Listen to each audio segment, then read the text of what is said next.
Hello everybody, Jake, your resident content cowboy here. Yeehaw! Whenever a new patch comes around, I like to break down the winners and losers from this patch. I think this is a fun way to kind of look at what went really well, what went not so well, what looked like a buff but maybe was not such a big deal. So let's go through all the Pokemon that won and lost from this recent big patch. Let's start with a big loser right off the bat, and that's Zacian. I actually think the initial bug fix, the second nerf essentially that happened, and now this, I believe this would be the third time this Pokemon's been touched. At this point, I think this Pokemon has come down from the absolute tippy top of absurdity, maybe back down to pretty dang amazing, which is a really cool spot for this Pokemon to be in. Honestly, every time I've played this Pokemon, it felt like child's play, not the movie, to just go around and KO all of the enemies around. It was just so easy. It felt so simple. And now there's actually a little more skill, maybe not enough, I'm not arguing with you, but a little more skill involved in just taking down some opponents, being able to use your Intrepid Sword ability. Intrepid Sword, I think, is actually the biggest change here. Well, I mean, actually, maybe a couple things. There are a lot of changes here. Let's talk about them really quick. Intrepid Sword, your passive, takes more AO synergy. That changes your early game a lot. Then your stage 4 attack, the range for the leap has been decreased. It makes chasing harder. Your Sacred Sword stuns way less. I said Sacred Stored. Your Sacred Sword power stuns way less, so it's harder to hit them both in conjunction. It's not that this Pokemon is bad. However, I would say all of these combined with the previous nerfs, this is actually probably what this Pokemon should have been released at. So maybe now it's low S tier, high A plus tier, something like that. Maybe even a little bit lower. I was actually pleasantly surprised with how vulnerable and how not so much of a godlike Pokemon it felt like I was playing when I played Zacian. Alright, let me hit you with a winner. This Pokemon got nerfed, but it doesn't feel like a lot, and that's Urshifu. Surging Strikes, nothing on the single strike build, which is still amazing.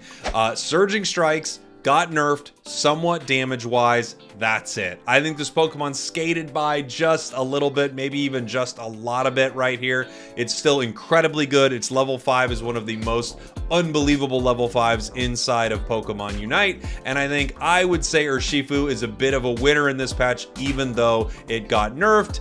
It did not get nerfed too hard. Let me give you sort of a, I don't know exactly, but Glaceon. So Glaceon I wouldn't say is a winner here. Between its bug fix and between these nerfs, it actually has been toned down a bit, which it absolutely needed. But it also still feels really, really good. This is one of those weird ones where they've probably toned it down enough. I can't really consider it a winner because we all remember what it was, but I also can't really say it's a loser because I still think this Pokemon is doing really, really well, even with the previous bug fix, even with the nerfs that this Pokemon received, which were pretty minor, I guess I would say. I thought the percent damage would feel more impactful, and it does, but Glaceon is still really good. So it's kind of in that middle area for me. Let's talk losers. Sableye. What? Okay, I mean, they nerfed Sableye a lot. I don't know what the thought process was here, and they nerfed its HP a whole bunch, like 10% of its HP, and they nerfed its attack, and they nerfed knockoff damage. You know, it's just a lot of nerfs for this Pokemon. Clearly, I think they recognized that this thing was just way too annoying. You still couldn't punish it maybe as much as you wanted, but it did start to feel like Sableye had settled into a very reasonable place in the game as sort of this very annoying not attacker, but annoying sort of harasser type Pokemon. And now it's probably still in that space, but way more punishable. It might be totally reasonable, but without question, this is a big loss for Sableye. Let's talk about a winner. In fact, we'll talk about a few of them in a row. We'll start with Dragonite. Dragonite getting an attack buff across the board, an attack speed buff, as well as a buff to its multi-scale ability, reducing incoming damage that you take, which combos very well with the Outrage build if you run Extreme Speed, but also just playing this Pokemon with Dragon Dance and Hyper Beam still feels really good. So basically, they recognized that Dragonite was pretty mid, and they decided to buff it. Not massive buffs, by the way, but a little bit in a few different areas, and I think it was a really nice glow up for Dragonite. I don't think it's made it top tier or anything like that, but way more competitive. Another Pokemon that is right in line with this is Aegislash. I think Aegislash might even be a little better than Dragonite. It's one of the tougher ones, I think, to suss out, because the thing with Aegislash is it's a high skill ceiling Pokemon, and the more I was playing Aegislash, the more I kind of got into this rhythm of, oh man, you know, when you have the flow of this Pokemon, and you know how to bait your enemies, and you know when to throw your guard, and you know when to move into your Shadow Claw,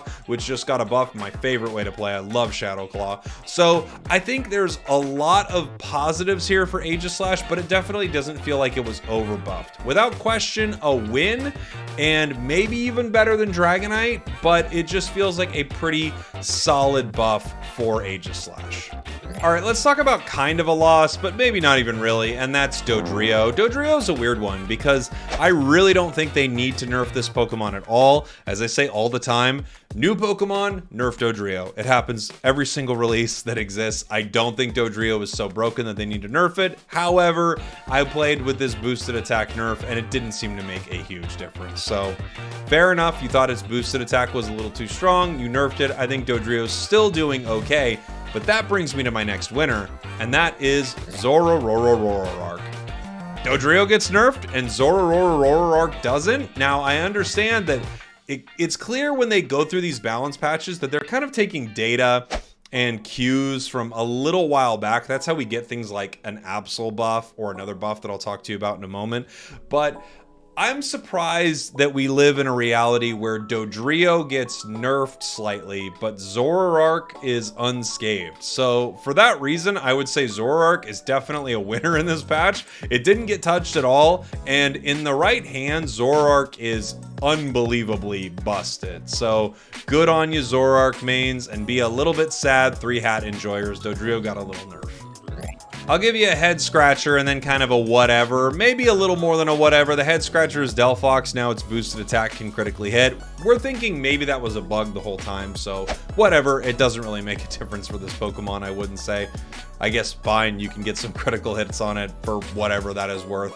Then Lapras. Now this is a little bit of a loss, but Lapras is still so amazing, and I played with Lapras after the nerfs, and I think it's doing just fine. Maybe these nerfs hurt it competitively. I could see that, and maybe it's no longer S+ tier or something like that. I can feel all that.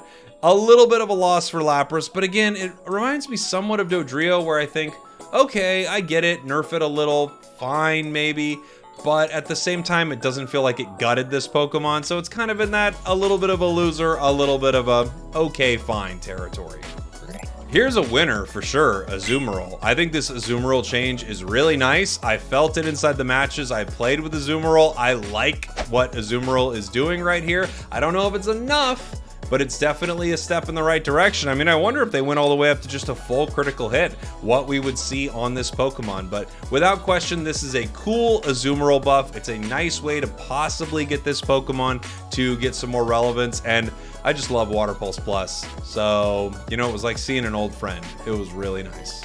Let's talk about a couple losers in no real order, but it's the low tier Pokemon that just didn't get touched. I'm thinking of things like Zeraora, Zarina, things that could easily become meta again, and they are strong carry Pokemon, but they've just been kind of left alone for a while. It's the nature of these patches. They don't touch enough Pokemon to have something like that really pop up, but, you know, Zarina's been hurting for quite a while. Zeraora has been out of any type of, you know, top competitive meta for a considerable amount of time. Pokemon like Crustle seem to continuously get outpaced by other defenders, so it would be cool to see a little change there. So I would say they're a little bit in the loser category with a patch like this.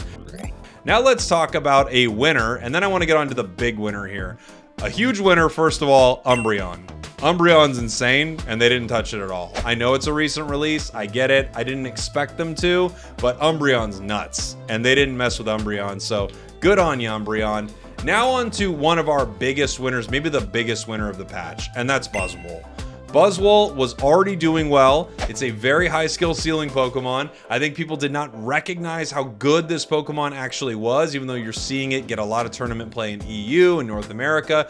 This feels like just what a perfect time to like Buzzwole, because they buffed this Pokemon, they buffed Leech Life, they buffed Superpower, and I mean, I don't think you would expect this was going to happen for Buzzwole, and all of a sudden it did while this Pokemon is already good. Also, it buffed its defense and special defense. I was like, I know there's another part of it. Yeah, its defenses are also buffed. So I think it is probably the biggest winner of this patch, outside of something else, which is just kind of a cool, surprising winner, and that's attackers in general, attack-based Pokemon, not attackers, excuse me, but Pokemon that are attack-based. Now that Ho-Oh, the emblem, is white-brown, you can set up 6 white, 6 brown emblem setups, and it's just great for so many Pokemon. You can have one emblem page that really covers most all attack-based Pokemon in the game, with some exceptions, and that's just so unbelievably nice and great for attack-based Pokemon. So there you go, our big winners and losers from this patch. Let me know what you think in the comments. What did I get right? What did I get wrong? Well, not a lot of what I got wrong, right? But yeah, let me know what you thought. Let me know what could have been better from this patch, what could have maybe been toned down a little bit from this patch. Thank you all for watching. Thank you for listening. I love you. I'll see you soon. Mwah!